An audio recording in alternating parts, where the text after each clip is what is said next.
I sat down with Global Calgary's Reid Fiest to talk about his experience in broadcast news. What made you decide to go into broadcast news?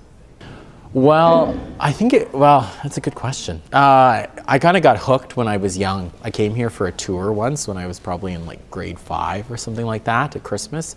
And then it just stuck. I don't know.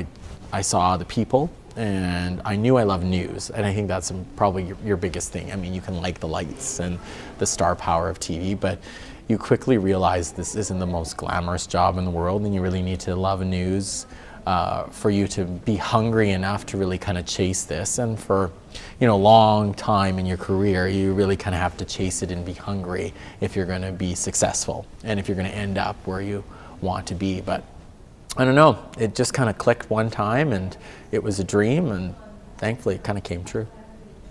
What part of your jobs do you find the most enjoyable? I think the best part is just the variedness of what we do. So one day you can be downtown, another day you can go to Saskatoon for a story, and that's what my week was like. I did a story about the weather on Monday. Tuesday, I forget what we did. It was Remembrance Day, and then later that afternoon we booked a plane ticket. We went to Saskatoon to cover a story that was connected to a big international story on the Wednesday.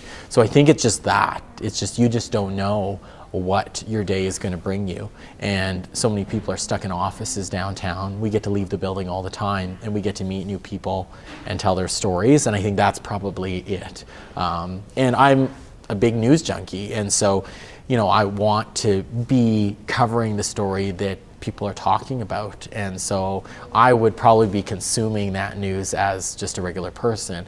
Instead, I'm lucky enough I get paid to do it at the same time, right? So. Give us a run through on your average day as an anchor on a morning news show.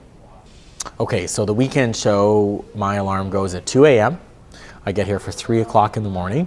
For the first hour or so, we're just really looking at the day and talking about what we need to talk about on our morning show. It's a mix of news, it's also weather, and then it's things you can do with your family or with anyone. And so the focus is at the beginning about what should be those ton of top things. And so that's what we work through for about, the first hour or two. Then we start working into putting in the world news. We write the stuff that goes on the crawl at the bottom of the screen. We write the headlines and the teases. And then we get ready for the show about 6 o'clock in the morning. And then from 7 until 10, we're live.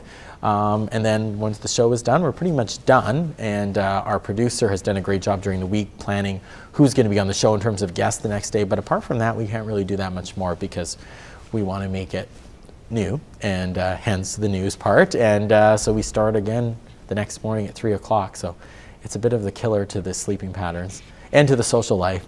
But it's fun when the camera goes on at 7.